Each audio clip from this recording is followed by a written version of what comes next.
नमस्कार दोस्तों। इंसान प्राचीन काल से लेकर आधुनिक काल तक लगभग अपने सभी तौर तरीकों को बदलता हुआ आया है। इस क्रम में ट्रैवलिंग भी शामिल है। ट्रैवलिंग मतलब एक स्थान से दूसरे स्थान पर यात्रा करना। जहाँ प्राचीन काल में इंसान यात्रा करने के लिए घोड़ों का यूज़ करता था, उसके पश्चात ट्रेन का आविष्कार हुआ और सबसे अंत में आविष्कार हुआ एयर ट्रैवल का, यानी कि एरोप्लेन का। पहले जहाँ कुछ 100 किलोमीटर की यात्रा करने के लिए इंसान को कई कई महीने लग जाते थे, वहीं आज ये यात्रा कुछ मिनटों से लेकर कुछ घंटों में हो जाती है। परंतु यात्रा का समय तो इस दौरान कम हुआ है, परंतु यात्रा करने का जोखिम लगातार बढ़ता जा रहा है। आज हम बात करेंगे नेपाल में हुए यति एयरलाइंस के प्लेन की दुर्घटना के विषय में, जिसमें कि 72 लोगों की मौत हो गई। ये प्लेन हादसा नेपाल का पिछले 3 दशकों का तीसरा बड़ा एविएशन डिजास्टर है। यति एयरलाइंस का जो प्लेन दुर्घटनाग्रस्त हुआ वो देश की राजधानी काठमांडू से पोखरा जा रहा था। पोखरा नेपाल का एक प्रमुख टूरिस्ट प्लेस है।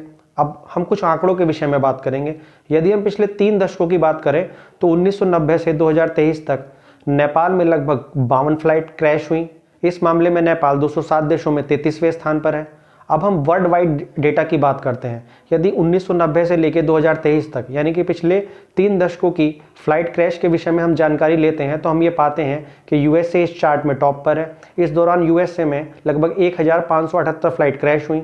दूसरे नंबर पर रशिया है, जहां पर 464 प्लेन क्रैश हुए, और तीसरे नंबर पर कनाडा है। भारत इस मामले में 13वें स्थान पर है। भारत में इस दौरान 99 फ्लाइट क्रैश हुई। यदि इन हादसों में जान गंवाने वाले लोगों की संख्या पर हम विचार करें तो हम ये पाएंगे कि यूएसए 5000 से ज़्यादा लोगों की मौत के साथ पहले स्थान पर है। रशिया 2730 लोगों की मौत के साथ में तीसरे स्थान पर है, और इंडोनेशिया 2171 लोगों की मौत के साथ में तीसरे स्थान पर है। इस दौरान भारत में लगभग 1020 लोग प्लेन दुर्घटना में मारे गए। यदि हम नेपाल के विषय में बात करेंगे तो नेपाल में इन पिछले 3 दशकों में लगभग 720 लोग इन हादसों में मारे गए। ये आंकड़ा देखने के पश्चात हमें ये प्रतीत होता है कि यूएसए एयर डिफेंस के मामले में या एयर सिक्योरिटी के मामले में दुनिया में वर्स्ट कंडीशन पर है। परंतु इन आंकड़ों को जब हम दूसरे आंकड़ों के साथ में मिलाकर देखते हैं तो हम ये पाते हैं कि तस्वीर कुछ और है। देखिए, यदि हम मौतों की और प्लेन क्रैश की संख्या पर विचार करेंगे तो इसके साथ में हमें ये भी देखना पड़ेगा कि किस देश में प्रति दिन और प्रति महीना या प्रति साल कितने फ्लाइट उड़ान भरते हैं। यानी कि हमें देखना पड़ेगा कि एयर डिपार्चर किस देश में कितना है। यदि हम एयर डिपार्चर की बात करें तो यूएस से दुनिया में एयर डिपार्चर यानी कि फ्लाइटों की संख्या के मामले में पहले स्थान पर है।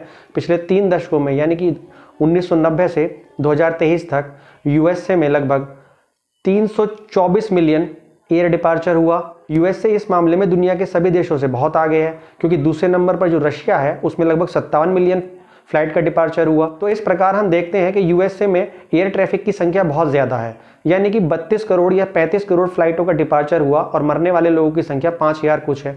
यदि हम नेपाल को अनसेफ कंट्री इसलिए कहा जाता है क्योंकि पिछले 30 सालों में नेपाल में मात्र 9 लाख विमानों का परिचालन हुआ और नेपाल में मरने वाले लोगों की संख्या 720 है। इसी तरह कम उड़ानों के साथ में वर्स्ट फैटेलिटी रेट वाले कुछ अन्य देश, श्रीलंका, पाकिस्तान। यदि हम नेपाल की कुछ ऐसे देशों के साथ में तुलना करते हैं जिनमें एयर ट्रैफिक कम है तो सबसे पहले नाम आता है कुवैत का, जहां पर पिछले 30 सालों में एयर डिपार्चर मात्र 85 लाख था और मरने वाले लोगों की संख्या मात्र 3 थी। इसी के साथ हम आयरिश एयरलाइंस के विषय में बात करेंगे तो आयरिश एयरलाइंस में पिछले 30 सालों में एयर डिपार्चर 12 मिलियन था और मरने वाले लोगों की संख्या मात्र 10 थी। इस प्रकार हम देखते हैं कि नेपाल एक ऐसा देश है जहां पे एयर डिपार्चर की संख्या तो काफ़ी लो है, परंतु फैटेलिटी रेट बहुत ज़्यादा है।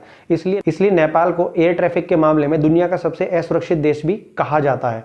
अब हम बात करेंगे कि नेपाल में एयर ट्रैफिक लो होने के बावजूद फैटेलिटी रेट इतना ज़्यादा क्यों है, यानी कि यहाँ पे प्लेन इतने ज़्यादा क्रैश क्यों होते हैं।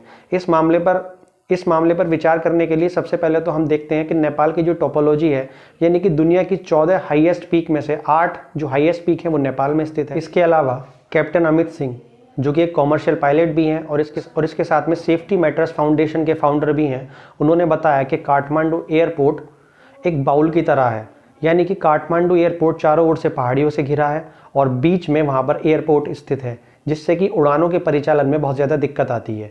इसके साथ में यदि हम इक्विपमेंट्स की बात करें तो नेपाल, जो कि दुनिया के गरीब देशों में से एक है, काफ़ी पुराने इक्विपमेंट्स यूज़ करता है।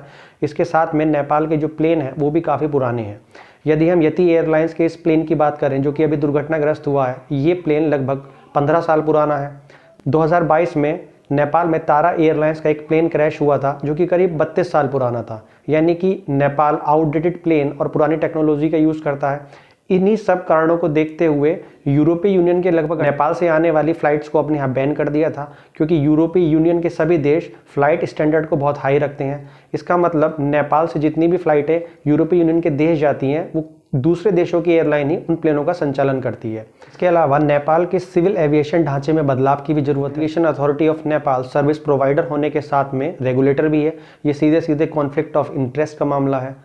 2022 में इंटरनेशनल सिविल एविएशन ऑर्गेनाइजेशन ने नेपाल की सिविल एविएशन इंडस्ट्री को 2 हिस्सों में बांटने की बात की थी, ताकि कॉन्फ्लिक्ट ऑफ इंटरेस्ट का मामला खत्म हो जाए। मैं सिर्फ इतना ही कहना चाहूँगा कि नेपाल को अपने सिविल एविएशन ढांचे में आमूलचूल बदलाव की आवश्यकता है, ताकि यात्रियों की सुरक्षा को पुख्ता किया जा सके। इसके साथ में सभी आम नागरिकों से भी कहना चाहूँगा कि वो फ्लाइट रूल्स का पालन करें और फ्लाइट में अपने फ़ोन को फ्लाइट मोड पर ही लगा के रखें, ताकि किसी भी तरह के सैटेलाइट इंटरप्शन से बचा जा सके।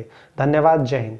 अगर आपको मेरी वीडियो पसंद आई तो चैनल को लाइक और सब्सक्राइब करें, ताकि मैं आपके लिए नए नए विषयों पर इसी प्रकार के वीडियो बनाता रहूं जो आपके लिए काफ़ी ज्ञानवर्धक।